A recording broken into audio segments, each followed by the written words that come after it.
Hi guys, आपका स्वागत है। और आज से हम शुरू करने जा रहे हैं कक्षा 12वीं भौतिकी अध्याय 2 स्थिर विद्युत विभव तथा धारिता। तो इसमें सबसे पहले हम देखते हैं विभव की अवधारणा, कॉन्सेप्ट ऑफ पोटेंशियल। विभव क्या है या किस चीज को हम विभव कहेंगे, सबसे पहले हम विभव की अवधारणा को स्पष्ट करते हैं। मान लीजिए हमारे पास दो बर्तन है, ये एक चौड़ा बर्तन है ए और एक सकरा बर्तन है बी। एक चौड़ा बर्तन है और एक सकरा बर्तन है। ए जो है एक चौड़ा बर्तन है या पात्र है और बी जो है एक सकरा पात्र है। दोनों को हम एक क्षैतिज नली से जोड़ देते हैं। इसको हम जोड़ दिए एक क्षैतिज नली से और यहां पर हम लगा दिए एक टोंटी। अगर हम दोनों बर्तन में बराबर मात्रा में पानी डाल देते हैं, मतलब जितना पानी आपको ए में लेना है उतना ही पानी आपको बी में लेना है। मान लो हम इसमें 1 लीटर पानी लेते हैं और इसमें 1 लीटर पानी लेते हैं। पानी की मात्रा दोनों में बराबर है, इसको ध्यान देना। तो ये चूंकि चौड़ा बर्तन है तो यहां पर जो पानी का स्तर होगा वो नीचे होगा। इसमें भरेंगे तो ये सकरा बर्तन है, मान लो यहां तक चला गया ये पानी।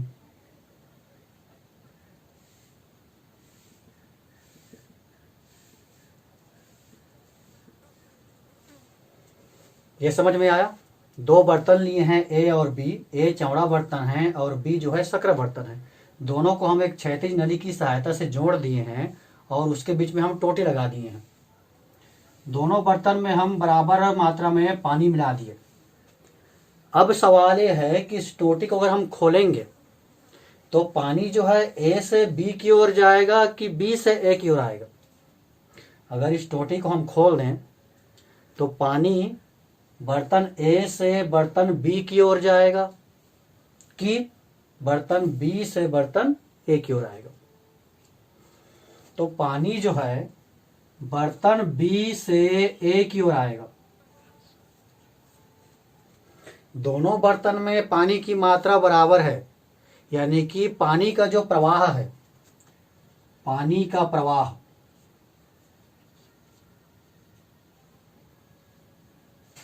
वो पानी की मात्रा पे निर्भर नहीं कर रहा है। ध्यान देना, पानी का जो प्रवाह है वो पानी की मात्रा पे निर्भर नहीं कर रहा है, इस पर निर्भर नहीं कर रहा है, क्योंकि दोनों बर्तन में पानी की मात्रा तो एक समान है। तो पानी का जो बहाव है या प्रवाह है वो किस पे निर्भर कर रहा है? पानी के स्तर पे निर्भर कर रहा है। बर्तन बी से बर्तन ए की ओर पानी क्यों बह रहा है? क्योंकि बर्तन बी में पानी का स्तर ऊपर है। मतलब पानी का प्रवाह किस पे निर्भर कर रहा है? ये कर रहा है पानी के स्तर पर, यानी कि उच्च स्तर से निम्न स्तर की ओर प्रवाहित हो रहा है। किधर प्रवाहित हो रहा है? उच्च स्तर से निम्न स्तर की ओर। और ये जो पानी का प्रवाह है कब तक होता रहेगा? जब तक कि दोनों बर्तन में पानी का स्तर एक समान ना हो जाए। पानी का प्रवाह कब तक जारी रहेगा? जब तक कि दोनों बर्तन में पानी का स्तर एक समान ना हो जाए। जैसे ही पानी का स्तर एक समान होगा, पानी का जो प्रवाह है वो बंद हो जाएगा। तो यहां आपको क्या क्या समझना है? पानी का प्रवाह हो रहा है जो पानी की मात्रा पे निर्भर नहीं कर रहा है, स्तर पे निर्भर कर रहा है। उच्च स्तर से निम्न स्तर की ओर पानी का प्रवाह तब तक होता रहेगा जब तक कि दोनों बर्तन में पानी की स्तर जो है एक समान ना हो जाए। पानी की मात्रा से मतलब नहीं है, पानी के स्तर से मतलब है। ऐसे ही अगर हम दो भिन्न भिन्न ताप वाली वस्तुओं को जोड़ दें, ये कोई वस्तु है ए और ये कोई वस्तु है बी। मान लो ये गर्म वस्तु है और ये ठंडी वस्तु है, मतलब दोनों के तापमान में अंतर है। अगर इसको हम चालकीय संपर्क में कर दें, गर्म है मतलब इसका ताप अधिक है और ये ठंडा है मतलब इसका ताप कम है। तो एक कम ताप और एक अधिक ताप के वस्तु को संपर्क में रख दे तो क्या होगा? यहां पर गति करता है ऊष्मा, ऊष्मा गति कर रहा है, मतलब गति कौन कर रहा है? ऊष्मा कर रहा है। और ऊष्मा की जो गति है या प्रवाह है वो ऊष्मा की मात्रा पे निर्भर नहीं कर रहा। ऊष्मा का जो प्रवाह है वो ऊष्मा की मात्रा पे निर्भर नहीं कर रहा है। तो ये जो ऊष्मा का प्रवाह है वो कब तक होगा? जब तक कि दोनों का ताप एक समान ना हो जाए। प्रवाहित हो रहा है ऊष्मा, और ये ऊष्मा कब तक प्रवाहित होगा? जब तक कि दोनों का ताप एक समान ना हो जाए। इन दोनों से क्या निष्कर्ष निकल रहा है? पानी का प्रवाह उच्च स्तर से निम्न स्तर की ओर तब तक होता रहेगा जब तक कि दोनों का जो स्तर है वो एक समान ना हो जाए। ऊष्मा का प्रवाह अधिक ताप से निम्न ताप की ओर तब तक होता रहेगा जब तक कि दोनों का तापमान एक समान ना हो जाए। ऐसे ही विभव में होता है। मान लो ये ए और बी दो गोलीय चालक हैं। ए और बी दोनों गोलीय चालक हैं। ए का विभव अधिक है और बी का विभव कम है। ए और बी दो कोई गोलीय चालक हैं। ए का विभव अधिक है और बी का विभव कम है। अगर इसको हम तार से जोड़ दें, तार से जोड़ दिए, तो गति कौन करेगा? विभव गति नहीं करेगा। यहां पर ताप गति नहीं किया, ऊष्मा गति किया। वैसे यहां पर विभव गति नहीं करेगा, यहां पर गति करता है आवेश। आवेश गति करता है। किधर गति करेगा? उच्च विभव से निम्न विभव की ओर गति करेगा। कब तक? जब तक कि दोनों का विभव एक समान ना हो जाए। दोनों का विभव एक समान ना हो जाए। तो यहां से विभव की अवधारणा स्पष्ट होती है। विभव किसे कहेंगे? ये आ रहा है समझ में ना? ए और बी कोई दो गोलीय चालक हैं। ए का विभव अधिक है, बी का विभव कम है। अगर इसको हम तार से जोड़ दें तो आवेश जो है अधिक विभव वाले ए से कम विभव वाले बी की ओर तब तक गति करेगा जब तक कि दोनों का विभव एक समान ना हो जाए। मतलब आवेश की जो गति है वो विभव पे निर्भर कर रहा है, आवेश की मात्रा पे निर्भर नहीं कर रहा है। तो विभव किसे कहेंगे? किसी चालक का विभव वह विद्युतीय अवस्था है जिस पर आवेश या विद्युत प्रवाहित होने की दिशा निर्भर करती है, यदि वह दूसरे चालक के विद्युतीय संपर्क में हो। किसी चालक का विभव वह विद्युतीय अवस्था है जिस पर आवेश या विद्युत के प्रवाहित होने की दिशा निर्भर करती है, यदि वह दूसरे चालक के विद्युतीय संपर्क में हो। तो विभव क्या है? तो ये जो है विद्युतीय अवस्था है जिस पर यह निर्भर करता है कि आवेश या विद्युत जो है किस दिशा में प्रवाहित होगी। तो ये तो हो गया कॉन्सेप्ट ऑफ पोटेंशियल। अब हमको इसका मेजरमेंट करना है, विभव का माप। तो विभव का मापन कैसे करते हैं चलिए देखिए। मान लेते हैं ये बिंदु O है और बिंदु O पर प्लस Q आवेश स्थित है। ये बिंदु O है जिस पर प्लस Q आवेश स्थित है, और आवेश है मतलब इसके चारों ओर का क्षेत्र जहां तक इसका प्रभाव रहेगा उसको हम कहेंगे विद्युत क्षेत्र। पढ़े हैं विद्युत क्षेत्र किसे कहते हैं? किसी आवेश के चारों ओर का वह क्षेत्र जहां तक उसका प्रभाव रहता है, या फिर जहां पर एकांक आवेश को रखने पर वह आकर्षण या प्रतिकर्षण बल का अनुभव करता है। तो आवेश के चारों ओर के उस क्षेत्र को हम कहते हैं विद्युत क्षेत्र। तो यह बिंदु O है जिसमें प्लस Q आवेश रखा गया है, तो उसके चारों ओर उत्पन्न हो गया विद्युत क्षेत्र। अब ये विद्युत क्षेत्र में हम कोई बिंदु ले लेते हैं। ये मान लो A ले लिए, ये B ले लिए, ये C ले लिए। तीन बिंदु ले लिए A, B और C। बिंदु ए जो है विद्युत क्षेत्र में है, बिंदु बी भी विद्युत क्षेत्र में है, लेकिन बिंदु सी जो है विद्युत क्षेत्र के बाहर है। अब यहां पर हमारे पास एकांक धन आवेश है, एकांक धन आवेश।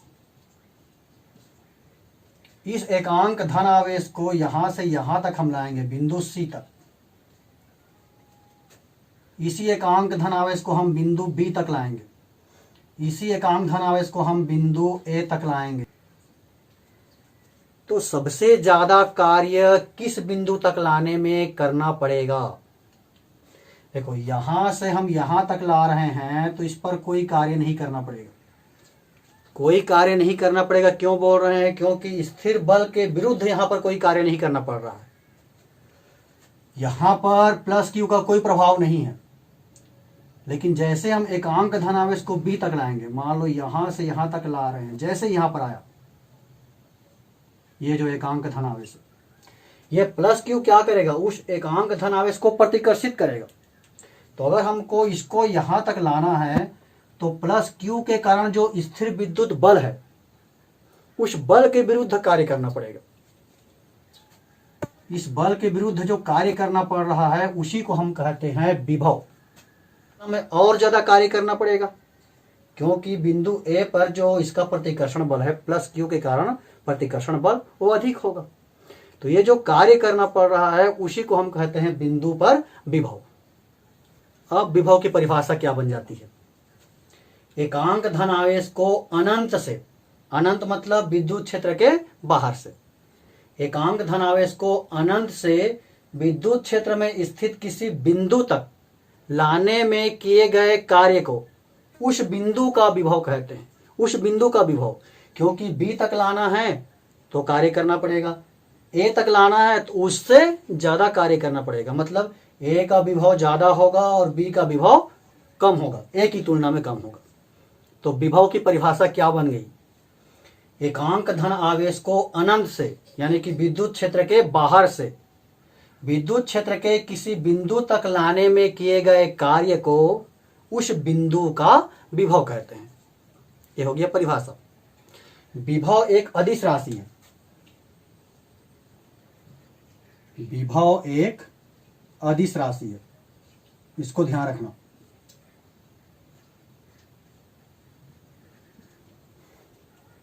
यदि हम एकांक धन आवेश के जगह में परीक्षण आवेश Q0 ले लेते हैं,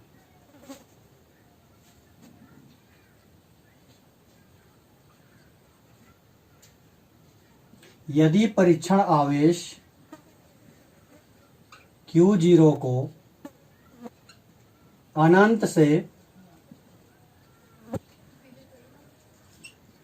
विद्युत क्षेत्र के किसी बिंदु तक लाने में किया गया कार्य, किसी बिंदु तक लाने में किया गया कार्य W है, तो उस बिंदु पर विभव हो जाएगा, तो उस बिंदु पर विभव V बराबर हो जाएगा W/Q0। विभव का एसआई मात्रक होता है वोल्ट। विभव का एसआई मात्रक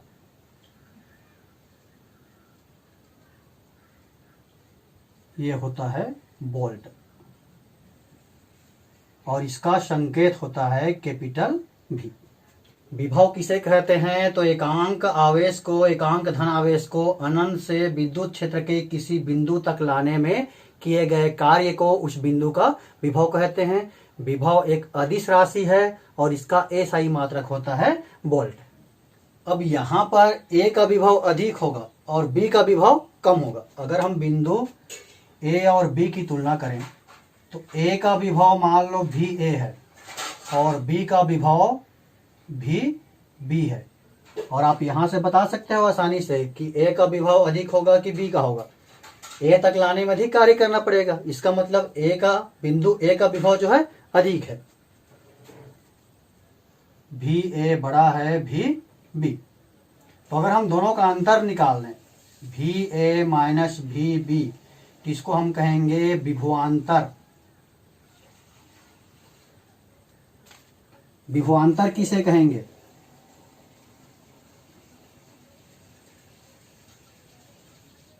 विद्युत क्षेत्र में स्थित किन्हीं दो बिंदुओं के विभव में अंतर को उन दोनों बिंदुओं के बीच का विभवांतर कहते हैं। और विभवांतर भी जो कि विभव से ही बना है, तो यह भी अदिश राशि होता है और इसका भी एसआई मात्रक होता है वोल्ट। तो विभवांतर को हम दो प्रकार से परिभाषित कर सकते हैं। एक सिंपल सा परिभाषा तो यह बनेगा कि विद्युत क्षेत्र में स्थित किन्हीं दो बिंदुओं के विभव में अंतर को उन दोनों बिंदुओं के बीच का विभवांतर कहते हैं। और जैसे हम विभव की परिभाषा बनाए थे एकांक धन आवेश की सहायता से, वैसे ही हम बना सकते हैं विभवांतर की परिभाषा। कैसे बनेगा देखिए। किसी विद्युत क्षेत्र में एकांक धन आवेश को एक बिंदु से दूसरे बिंदु तक लाने में किया गया कार्य। एक बिंदु से दूसरे बिंदु तक लाने में किए गए कार्य। किसी विद्युत क्षेत्र में एकांक धन आवेश को एक बिंदु से दूसरे बिंदु तक ले जाने में किए गए कार्य को उन दोनों बिंदुओं के बीच का विभवांतर कहते हैं। मतलब एकांक धन आवेश को बी से ए तक ले जाने में जितना कार्य करना पड़ेगा, उस कार्य को हम कहेंगे ए और बी के बीच का विभवांतर। तो विभवांतर भी बराबर हम कह सकते हैं V A minus V B. अब हम देखते हैं विभव के प्रकार, टाइप्स ऑफ पोटेंशियल। तो विभव दो प्रकार का होता है, धनात्मक विभव और ऋणात्मक विभव। विभव दो प्रकार का होता है, धनात्मक विभव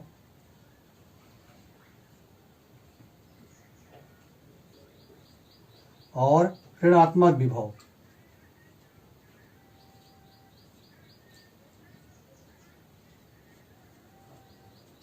धन आवेश के कारण धनात्मक विभव उत्पन्न होता है और ऋण आवेश के कारण ऋणात्मक विभव होता है। धन आवेश के कारण धनात्मक विभव होता है और ऋण आवेश के कारण ऋणात्मक विभव होता है। अब इसकी परिभाषा हम कैसे बनाएंगे। ये बिंदु O है जहां पर प्लस Q आवेश रखा गया है, ये हो गया उसका विद्युत क्षेत्र। ये बिंदु O है जहां पर माइनस Q आवेश रखा है, तो ये हो गया उसका विद्युत क्षेत्र। ये एकांक धन आवेश है, इसको अनंत से मान लो बिंदु A तक लाना है।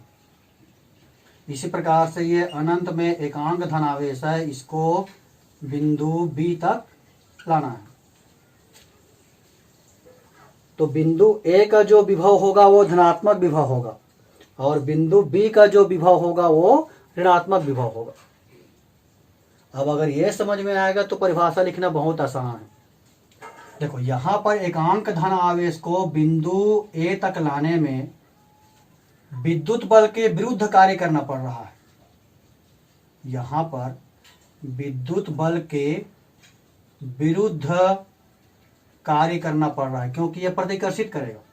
जबकि यह माइनस Q है तो यह क्या करेगा, ये अपनी ओर आकर्षित करेगा। मतलब यहां पर कार्य कौन कर रहा है, विद्युत बल कार्य कर रहा है और यहां पर विद्युत बल के विरुद्ध कार्य करना पड़ रहा है। अब चलो परिभाषा देखते हैं। एकांक धन आवेश को अनंत से विद्युत क्षेत्र के किसी बिंदु तक लाने के लिए विद्युत बल के विरुद्ध किए गए कार्य को उस बिंदु का धनात्मक विभव कहते हैं। एकांक धन आवेश को अनंत से विद्युत क्षेत्र में स्थित किसी बिंदु तक लाने के लिए विद्युत बल के विरुद्ध किए गए कार्य को उस बिंदु का धनात्मक विभव कहते हैं। यहां पर कार्य करना पड़ रहा है विद्युत बल के विरुद्ध और यहां पर कार्य कौन कर रहा है, विद्युत बल कार्य कर रहा है। अब इसकी परिभाषा क्या बनेगा, एकांक धन आवेश को अनंत से विद्युत क्षेत्र के किसी बिंदु तक लाने के लिए विद्युत बल द्वारा किए गए कार्य को, यहां हम कह रहे हैं विद्युत बल द्वारा किए गए कार्य को ऋणात्मक विभव कहते हैं। धनात्मक विभव मतलब विद्युत बल के प्रतिकर्षण के विरुद्ध किया गया कार्य और ऋणात्मक विभव मतलब विद्युत बल के द्वारा किया गया कार्य। तो ये हो गया धनात्मक विभव और ऋणात्मक विभव। अगले लेक्चर में हम देखेंगे किसी बिंदु आवेश के कारण किसी बिंदु पर विभव। फिर हम पढ़ेंगे वैद्युत द्विध्रुव के अक्षीय स्थिति और निरक्षीय स्थिति, पहले भी पढ़े हैं।